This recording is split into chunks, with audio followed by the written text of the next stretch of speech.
Puede que les parezca raro o extraño lo que voy a decir como introducción a este video. Lo que pasa es que para mí hay un vínculo muy claro entre el derecho y la teología. Y el punto de encuentro entre ambas ramas es la justicia, o mejor dicho, la respuesta que se da cuando se presentan situaciones donde no es tomada en cuenta. Y entonces aparece la injusticia y la exclusión en todas sus formas. El rostro de la pobreza como síntoma claro de que los sistemas económicos actuales necesitan replantearse aspectos que les permitan tener una mirada diferente a esta problemática que ha sido el gran tema de la humanidad, la justicia. Precisamente por eso, el tema que hoy tenemos sobre la mesa es la teología de la liberación, pero no vista por un teólogo, porque yo no lo soy, sino por un abogado, ya que me parece que el derecho puede aportar un punto de vista más crítico de algo que en principio podía sonar muy positivo, muy práctico, muy liberador, valga la redundancia, pero que en los hechos no necesariamente ha sido así. Por supuesto que llegados a este punto, soy consciente de que puede haber dos reacciones que lleven a las personas que me escuchen a cerrar el video y a seguir con otra cosa. Por un lado, los que quizá piensan, antes de escuchar todo lo que voy a decir, pues que voy a hacer una crítica a los esfuerzos que ha hecho la Iglesia por estar más conectada con las realidades de dolor. Por supuesto que no haré ninguna crítica en ese sentido. Pero también puede pasar aquellos que esperen que yo, de alguna forma, tome la teología de la liberación como si se tratara de un dogma, como si se tratara de una de esas verdades que no se pueden tocar. Tampoco será así. Lo que pretendo es precisamente hacer una valoración de conjunto y ofrecer un análisis para abrir nuevos caminos desde la instrucción Libertatis Nuncius, que buscó abordar todo lo relativo al movimiento de los sesentas que dio origen a la teología de la liberación, que en muchos casos, y como lo digo en el título, no en todos, pero sí en varios de ellos, se volvió una teología de la secularización y con ello terminó anulándose a sí misma, perdiendo un potencial que se puede recuperar si se toma en cuenta el equilibrio tipo mano de cirujano que tiene la instrucción Libertatis Nuncius, que en su momento no fue bien recibida por diversos sectores, pero que ahora con la ventaja que nos da la distancia en años, podemos entender mucho mejor y darnos cuenta que esta instrucción puede abrir nuevos caminos en un tema en el que todos estamos de acuerdo. El binomio fe y justicia, que también se puede traducir como fe y obras. Así que lo que vamos a hacer no es descartar de tajo los intentos nobles, generosos de muchos hombres y mujeres que se han acercado a la problemática de la exclusión social. No va por ahí, no es ese el sentido, sino más bien ver qué es lo que provocó que este movimiento perdiera de vista su sentido original y cayera en el terreno de la ideología o lo que es lo mismo la teología de la secularización. Porque el verdadero problema no es la liberación en sí. Finalmente Jesús se dedicó y todavía hoy nos libera a través del proceso humano cristiano que genera en nosotros. El problema no es la liberación. El problema, desde luego, no es interesarnos en erradicar la pobreza. Es algo que toca. El punto ha sido la manera, el modo, porque algo que empezó como una respuesta sincera y que desde luego implicó la entrega de no pocas personas, llegó a un punto de estancamiento que la volvió ya no una teología que buscaba liberar a las personas de la pobreza, ya no una teología que fue capaz de decir que la limosna no basta, sino que hay que ofrecer espacios y programas de empleo, de transformación, de educación, sino aquella que perdió el rumbo y entonces se secularizó a sí misma, aunque parezca ilógico, cayendo en un modelo de teología sin Dios. Una contradicción total, porque la teología, si buscamos su raíz etimológica, es el estudio de Dios. ¿Y qué pasa cuando se te escapa al que estudias? ¿Qué pasa cuando en vez de estudiarlo a él, lo reduces a una ideología? De eso vamos a hablar en este video. La teología de la liberación, que se volvió teología de la secularización.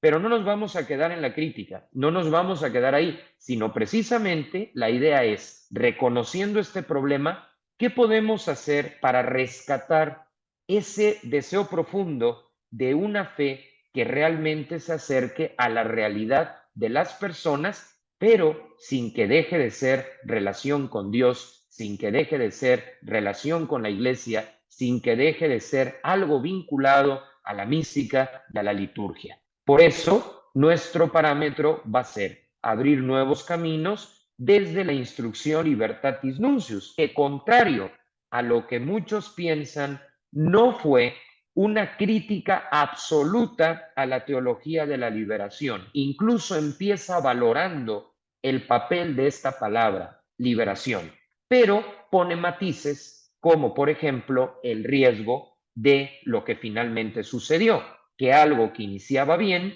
que algo que iniciaba desde el Evangelio, terminaba en una lectura meramente política de la realidad. La política es importante, pero no es la única lectura o la única clave de la realidad. Así que Libertatis Nuncius muchas veces provoca reacciones no del todo constructivas, en mi opinión, porque no ha sido leída o porque no ha sido comprendida. Yo creo que vamos más hacia el segundo punto, porque como digo, no rechaza de tajo el elemento liberador, no rechaza de tajo el que como católicos nos involucremos en la construcción de la realidad social. De hecho, esto está tan claro que mucho antes de 1960, ya en el siglo XIX, el Papa León XIII, con la encíclica Rerum Novarum, ya había iniciado este camino que hoy constituye la doctrina social de la Iglesia, que es la alternativa y la que corresponde a quien ha asumido un compromiso católico 100%.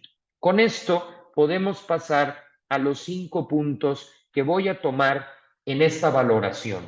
Primero, creo que hay que rescatar que en un primer momento, es decir, antes de que se diera la distorsión, efectivamente la teología de la liberación que comienza en las universidades, pero que luego se traslada a la calle, al entorno, a la realidad, fue un intento por alcanzar la justicia. A mí como abogado esto me parece muy positivo. Yo creo que nadie debe ser ajeno a las injusticias que se están viviendo y que desde luego crean situaciones de pobreza, crean situaciones que vulneran los derechos humanos. Entonces, el hecho de ver a un grupo de teólogos, a un grupo de teólogas, a un grupo de creyentes, buscar una rama dentro de la teología que se diera cuenta que ya no bastaba dar una limosna, sino que era necesario generar espacios, programas, medios para que esas comunidades pudieran conocer su potencial,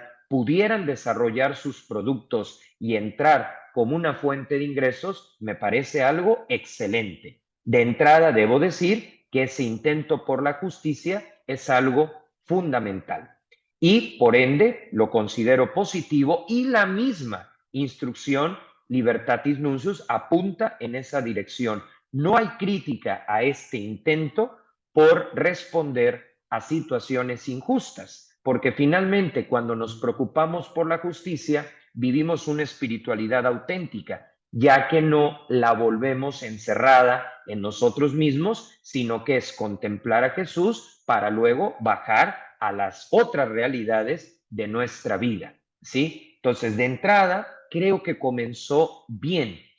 El problema lo veremos más adelante. Como intento, como esfuerzo por la justicia, podemos decir que eso sigue siendo válido y lo será siempre, porque efectivamente Jesús reivindica la necesidad de los más pobres, tanto los pobres de espíritu como los pobres en el sentido material. El segundo elemento que podemos calificar no solo como positivo, sino como esencial, es la liberación de los marginados. En toda la Biblia vemos cómo Dios va liberando a las personas, en algunos casos con un sentido político, por ejemplo, en el libro del Éxodo, en el Antiguo Testamento, cuando el pueblo de Israel es liberado, sí, de Egipto, pero también caminos de liberación que no van en el sentido socioeconómico, sino en el sentido de la metanoia, o sea, el cambio de mentalidad. Muchas veces Jesús nos lleva a un cambio de mentalidad porque si no nos llevara a ese punto, no podríamos progresar como personas. También nos lleva a la conversión interior que provoca que nos preocupemos no solo por nosotros mismos, sino por los demás, por los que están cerca y por los que no lo están tanto. Podríamos decir que de estos 5 puntos, los 2 primeros van en la línea de lo que el propio Jesús ya había iniciado. Y creo que esto es algo que podemos rescatar y esto es algo que vale la pena, nos toca a todos, en mayor o menor medida, pero todos estamos involucrados y tocados por esta realidad de pobreza y de exclusión. O sea, nadie puede o nadie debería mirar para otro lado todas estas realidades de injusticia, de falta de acceso a los servicios básicos y del hecho de que, por ejemplo, cada vez crezca más el índice de pobreza, las realidades de la inflación, las situaciones de la guerra, etcétera. Todo eso está perfectamente en consonancia con una teología que sigue reconociendo a Dios como centro, como eje transversal. El problema que distorsionó los 2 pasos anteriores fue el tercero, la sociología que termina desplazando al Evangelio. Por supuesto que yo, al ser abogado, pertenezco a las ciencias sociales y no seré yo quien rechace el aporte tan importante de la sociología. Finalmente nos permite entender los fenómenos sociales, nos permite comprender las características del grupo al que pertenecemos. El problema está cuando la absolutizamos y queremos explicar incluso el misterio de Dios en términos sociológicos, como si Jesús fuera un tema meramente cuantitativo, meramente numérico o incluso político. ¿Dónde estuvo el problema? Cuando se cayó en posturas como estas. La primera, creer que había que rebajar la calidad de la celebración litúrgica para con ello estar más cerca de las personas. Esto es un error, porque si yo, en vez de 3 veladoras, pongo una, no por ello logré que esa población se alimentara ese día. Otra de las cuestiones que se llegó a presentar y que se llega a presentar es asumir tareas que son más propias de los laicos y entonces, claro, se genera un desequilibrio entre lo que compete a los religiosos y lo que compete a los laicos. A los miembros de la vida religiosa no les compete ser candidatos, no les compete postularse. En cambio, a los laicos sí. Aquí no hubo esa claridad, esa distinción entre lo que le toca a unos y lo que les toca a los otros. Lo tercero que de alguna manera provocó esta distorsión. Muchas veces, en vez de ayudar de forma efectiva, se reducía a la forma simbólica. Ejemplo, me pongo una cruz de un material que no es metálico, me pongo una cruz de un material hasta cierto punto más barato y ahí queda toda mi radicalidad, ahí queda toda mi opción por los pobres. Eso no puede ser. ¿Sí? Y la radicalidad no en un sentido negativo de fanatismo, sino que muchas veces todo quedaba en un símbolo, ¿sí? El hecho de que yo me pongo una cruz de un material que va a durar menos que alguno de los de metal, o por ejemplo pensando, pues una cruz de una madera que se va disolviendo a una cruz de plata que me va a durar toda la vida, frente a 25 de madera que por la humedad y tal se me van a ir echando a perder, pues a veces uno no alcanza a entender cuál es el signo que salió más barato, cuál es el signo que fue más austero. El temporal, bueno, todo es temporal, pero el menos duradero versus el más duradero. Y entonces nos empezamos a enredar en una serie de signos, en una serie de símbolos que no liberó a los más pobres de la pobreza y que, por el contrario, pudo haber provocado que aquel que llegaba a ayudar terminaba siendo ayudado ante una ostentación de una pobreza obsesivamente buscada, que no significa compartir recursos, sino simplemente una especie de fachada. Estas tres realidades, muy sociológicas, pero poco evangélicas, provocaron que no hubiera esa respuesta y esa continuación deseada. En vez de presentar el mensaje de Jesús, se empieza a presentar, sí, a un Jesús, pero a un Jesús fragmentado, a un Jesús que lo retiramos del misterio, a un Jesús que lo desconectamos de su primera tarea, que era y es erradicar la mayor de las pobrezas, la pobreza interior. Si nos damos cuenta, todos los atropellos a los derechos humanos empiezan porque quien tiene el poder no cuenta con calidad interior, no cuenta con ese proceso interno de descubrir lo que es la verdad, lo que es el amor, lo que es la justicia.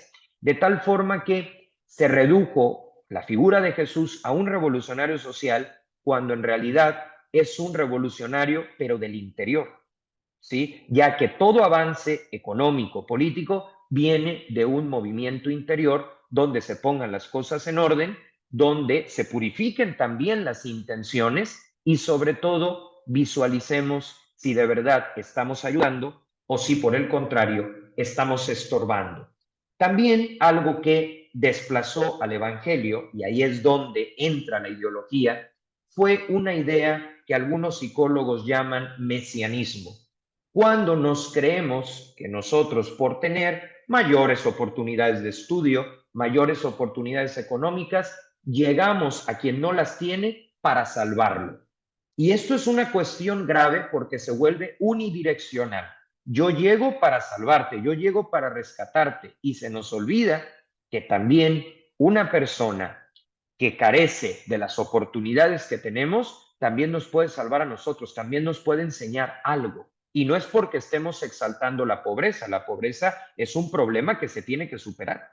Pero si yo llego en plan de no voy a aprender de ti porque ya todo lo sé yo soy el que te viene a salvar, yo soy el que te va a mostrar el camino en vez de caminar contigo hacia una mayor superación, en vez de caminar contigo hacia una mayor capacitación, llegar en plan mesiánico. No digo que todo mundo lo haya hecho así, por supuesto. Más que criticar personas, estoy criticando ideas que se arraigaron en algunas decisiones y que provocaron que esto que había iniciado bien perdiera de vista la profundidad que Dios da en la oración y que no podemos encontrar en términos sociológicos. La sociología nos ayuda a comprender el entorno, pero no es la respuesta trascendente al entorno. Eso solo lo puede dar Jesús en el Evangelio y trabajar desde esos criterios. No es lo mismo combatir la pobreza, sí, bajo el principio de solidaridad, que es el de Jesús, que combatir la pobreza bajo el principio de la lucha de clases que genera violencia y que choca con la paz que Jesús instaura. Jesús no huye del conflicto, de hecho nos lo advierte, que vamos a entrar en conflicto al seguirlo. Pero una cosa es el conflicto por el seguimiento de Jesús y otra cosa es un discurso político radical que no tiene nada que ver con el Evangelio y que termina por una teología sin Dios.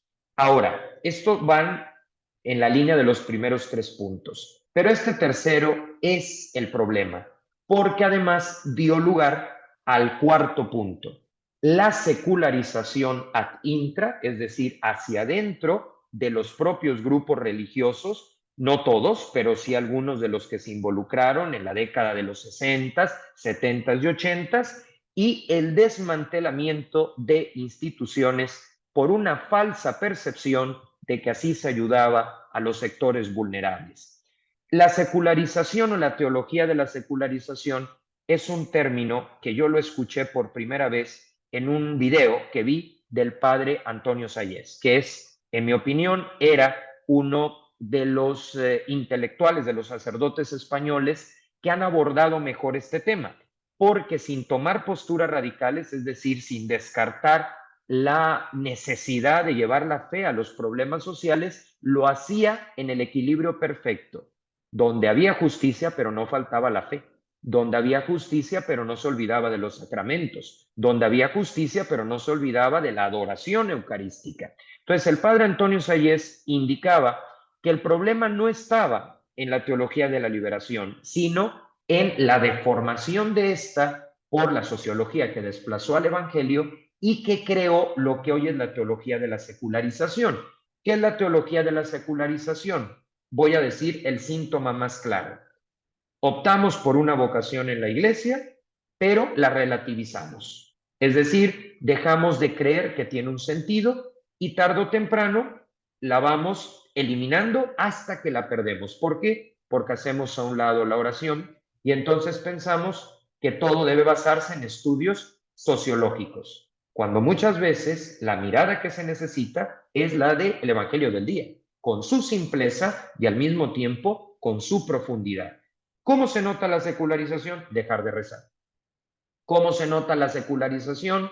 Cuando empezamos a negar cuestiones, digo, es un ejemplo, cuando empezamos, creo que yo, al menos en ese punto, si no, cuando ya no hablamos de la presencia real de Jesús en la Eucaristía, sino que algunos empiezan a llamarle signo, cuando no es signo, sino presencia real. Este tipo de cosas donde decimos, da igual que me porte de una manera o de otra, total, el cielo está garantizado. Ese tipo de cuestiones donde vamos perdiendo la identidad, donde vamos perdiendo la importancia de dialogar con Dios y empezamos a hablar de otros entes, empezamos a ver a Dios como una causa social y no como alguien independiente de la causa, pues surge este secularismo. Es como si a una alberca o piscina, depende del país donde nos están oyendo, le quitas el agua. La secularización ad intra es sí estar en una comunidad, es sí pertenecer a una institución, pero ya sin carisma, ya sin vinculación con el Espíritu Santo, porque solo vivimos de estadísticas, pero se nos olvida que no somos activistas. Lo que hacemos de obras sociales, y eso está muy bien,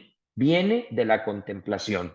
Hay que recordar lo que decía Santo Tomás de Aquino, que el apostolado, es decir, las acciones, eran el desbordamiento de la contemplación. O sea que primero contemplo a Dios y ya de ahí salgo a la realidad, actúo, trabajo, transformo.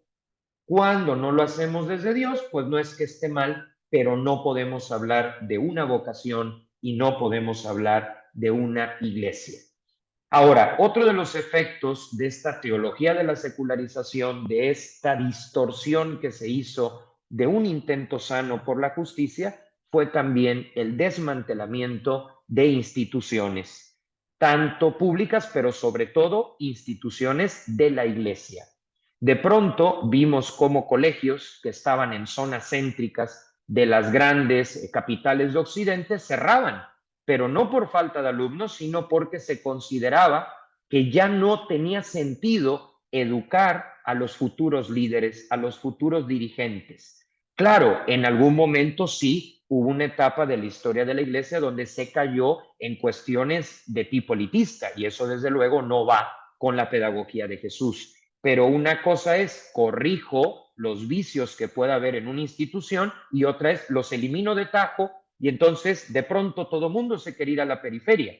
La periferia es una prioridad, pero la doctrina social de la iglesia no enseña que debemos de dejar las grandes ciudades, sino que hay que distribuir estratégicamente la presencia de la iglesia tanto en el centro como en el margen. No hay que olvidar que Pedro, San Pedro, el apóstol, al principio él se había movido en las periferias, pero llega un momento donde San Pablo le pide ir a la capital del imperio. Y uno diría, pero ¿por qué va a la capital del imperio? Que no vaya ahí, ahí está el poder, ahí están los que deciden. Pero Pedro tenía otra lógica. Tan le importaba la periferia, tan le importaban los excluidos, que precisamente, y aún luchando contra sí mismo, porque no le era fácil ir a estos entornos tan enjumbrados, tan arquitectónicos, Pedro va al centro del poder. ¿Por qué? Porque quiere sensibilizar a ese poder, a esa instancia de decisión en favor de los más pobres en favor de la periferia. Por lo tanto, sí, ¿qué fue lo que sucedió? Que se cometieron dos errores. Digo, finalmente se reconocen, se aprende y se sigue adelante. Un error fue tratar de desaparecer de los grandes enclaves, de las grandes ciudades y dejar estas instituciones para irse a la periferia. En principio suena muy bien, porque repito, la periferia es una prioridad, tanto las geográficas como las existenciales, pero prioridad no significa olvidarnos de los futuros líderes, porque al final de cuentas, lo que debemos de hacer en los colegios económicamente sólidos o donde tenemos a potenciales empresarios es enseñarles la doctrina social de la iglesia, es enseñarles a que el día de mañana que sean directores de una empresa den las prestaciones laborales de ley e incluso por encima de la ley a sus trabajadores. Pero si no los educa personas que tengan esta perspectiva del evangelio, si no los educan personas que conozcan la doctrina social, ¿qué va a pasar? Que cierras tu escuela católica bien ubicada y va a venir otra que la va a sustituir y que muy probablemente no enseñe estos valores fundamentales. Entonces, se cometen dos errores. Pensar que los futuros dirigentes tienen que ser abandonados, utilizando a los pobres como ideología, lo que me parece grave. Y la otra, si nos vamos a ofrecer educación a precio accesible y en algunos casos gratuita, vas a necesitar obras generadoras que la sostengan, que eso es lo que dice la doctrina social de la iglesia y es lo que han hecho muchas congregaciones que verdaderamente lo han pensado bien. Los colegios grandes, los colegios en zonas económicamente activas, mantienen y favorecen la misión de colegios con instalaciones dignas, pero enfocados completamente a los excluidos. Ese es el chiste, crear puentes de transformación y no aislarme con el que necesita de la ciudad, el que necesita de las decisiones políticas para obtener y recibir oportunidades. Entonces, este proceso de secularización que es, da igual qué vocación tengo, en todas se puede hacer lo mismo, cierto es que todas tienen la misma dignidad, pero no en todas se puede hacer lo mismo. Este proceso de secularización que llevó a que la misa se celebrara de cualquier manera, y obviamente no estoy diciendo que una comunidad de escasos recursos se le tenga que obligar a poner cantos gregorianos o a tener que pintar grandes obras en la pared. Yo entiendo que en cada lugar, dependiendo de la situación económica, se levantará la capilla o el templo y que será acorde a lo que la comunidad pueda pagar. Aunque debo decir que a mí me ha tocado en zonas de escasos recursos ver con qué cariño, con qué aprecio y con qué dignidad se esfuerzan en sus celebraciones, lo que quiere decir que no es un tema de la gente, sino un tema de secularización ad intra. Bien, a la luz de todo esto, tenemos entonces dos puntos positivos, por hablar numéricamente, y dos puntos negativos. Lo positivo, un intento por la justicia. Desde luego, la fe no puede ser ajena a quien sufre, porque en esas personas se nos recuerda que seguimos a un Jesús que pasó por la cruz, ¿sí? Segundo, la liberación de los marginados. Yo estoy totalmente de acuerdo, nos toca, pero aquí también viene el tema. Si una comunidad se viera a vivir con los más pobres, tiene que tener un plan, tiene que tener un proyecto, porque si ahora esa comunidad se hace pobre con los más pobres, ¿cuál fue el aporte para ellos? ¿De qué los liberó? ¿Es que es un gesto solidario? Bueno, yo preferiría que la solidaridad la mostraras enseñándome a leer y escribir y así poder yo progresar. Yo preferiría que la solidaridad me la mostraras con una bolsa de trabajo. Yo te pediría que la solidaridad me la mostraras enseñándome técnicas de cultivo sustentables. Creo que ahí está el tema de la liberación de los marginados y una liberación que tiene que ver con metanoia, cambio de mentalidad, con trabajo interior y, por supuesto, oportunidades externas. Dos puntos positivos, necesarios y que la teología de la liberación puso sobre la mesa. ¿Dónde vino el problema? ¿Dónde vino su anulación, por decirlo de alguna manera? Cuando entra en el tercer y cuarto punto. La sociología que desplazó al Evangelio, donde ya nadie piensa en la vida eterna, donde falta la espiritualidad, donde falta la profundidad, donde falta el acompañamiento vocacional, donde faltan los sacramentos. Y por otro lado, la secularización, O sea, abandonar nuestro propio itinerario tras las huellas de Jesús y el desmantelamiento de las instituciones. Por supuesto que la iglesia es más que una obra apostólica, eso no nos queda duda. Es más que un colegio, es más que un hospital, pero ciertamente requiere de un colegio y requiere de un hospital para no desconectarse de la realidad social. ¿Qué tipo de iglesia seríamos si nos redujéramos únicamente a un centro de pastoral? Solo vendrían los convencidos. ¿Y qué hacemos con el resto de la población que no va a venir? En cambio, un colegio permite que habrá el que llegue por fe y habrá el que llegue por el nivel académico, pero al final de cuentas puedes hacer la propuesta a ambas partes, porque además un colegio da un servicio y entonces ahí hay una conexión. De otra manera, seríamos religiosos y laicos sin oficio, religiosos y laicos que, bueno, en el caso de la vida contemplativa, se entiende que no todos tengan estas instituciones porque ellos trabajan en otro sentido. Pero los que estamos en el mundo, los laicos, es evidente que también necesitamos de instituciones porque hasta para ayudar hay que organizarnos. Y además vivimos en un mundo material, en un mundo con estructuras y también se necesita. Es más, ya desde tiempos de Jesús existía la figura del tesorero de la comunidad, que bueno, fue Judas Iscariote de muy mala fama, pero eso no quita que ya hasta en tiempos de Jesús había un mínimo de estructura, un mínimo de institucionalidad, al grado que deja la Eucaristía como institución. O sea, el propio Jesús tiene un elemento institucional, claro, no el elemento burocrático, no el elemento de una institución de que perdió su rumbo, no el elemento de verlo como un negocio, por supuesto que no, pero sí un elemento para que perdure, para que continúe. Bien, a la luz de todo esto y para terminar, ¿qué podríamos rescatar de todo esto? Seguir trabajando por la justicia, pero a la luz de Libertatis Nuncius. ¿Y qué podemos sacar de esta instrucción de 1984 de la Congregación para la Doctrina de la Fe? Podemos sacar 3 conclusiones y con eso termino el video porque quiero que sea en positivo.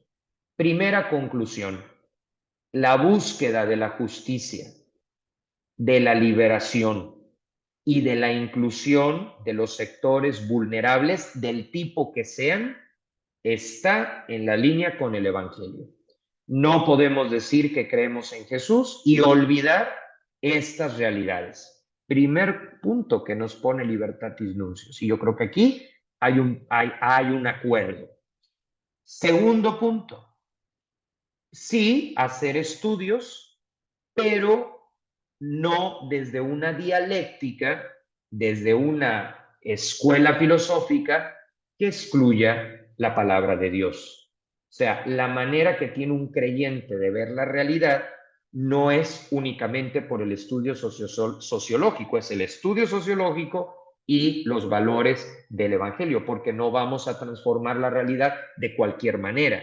Hay unos parámetros, hay unos lineamientos, hay unas claves que nos permiten incluso ser más eficaces y dar fruto. Y el tercer punto, y no menos importante, recordar que ayudamos por la lectura de la realidad procesada en la oración. No ayudamos por una lectura de la realidad sin oración. Si cuidamos estos 3 puntos conclusivos, podremos abrir camino en el binomio fe y justicia.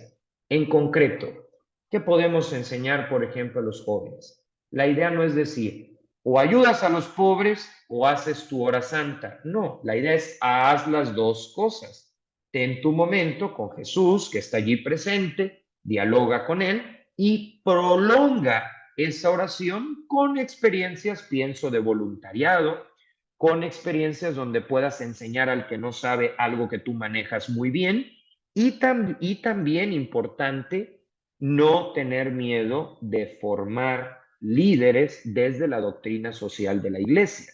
Pero para poder formar líderes, pues voy a tener que ir muchas veces, no siempre, porque también en el contexto de periferia surgen liderazgos que hay que cultivar, pero es un hecho que no puedo olvidarme, por ejemplo, la capital del país, porque en ella están los 3 poderes, en ella se toman decisiones y si estas decisiones cuentan con sensibilidad social, que puede ser, y de hecho es uno de los frutos de la doctrina social de la Iglesia, está excelente. Pero si hay una frialdad, si hay una indiferencia, si hay explotación o decisiones que simplemente vulneran los derechos, es porque falta en esas ciudades clave de toma de decisiones esta riqueza que pueda aportar la fe y que no tiene nada que ver con crear un Estado confesional. Yo soy un gran defensor de la separación iglesia y Estado. El sano laicismo del que hablaba Benedicto XVI en aquella visita memorable a París. Un Estado laico sano es donde hay separación, pero hay colaboración. Y desde esa colaboración podemos realmente transformar a 3 niveles. Metanoia, que es un cambio de mentalidad, que también es necesario para ir superando costumbres que no siempre son sanas, como por ejemplo lo terrible del machismo, ¿sí? Tenemos también una conversión más allá de la mente, que es el cambio de las acciones en la relación con Dios, en la relación con nosotros mismos, en la relación con los demás y en la relación con la naturaleza, y también ya en decisiones concretas de acuerdo a lo que podemos hacer. Decisiones concretas como mejorar el ambiente laboral en una empresa. Decisiones concretas como pedir a las autoridades de qué manera nos podemos sumar para mejorar el entorno, para promover la cultura y sobre todo para darles voz a los que no la tienen. Esta sería la propuesta y esta es la relectura que planteamos y con la que concluimos.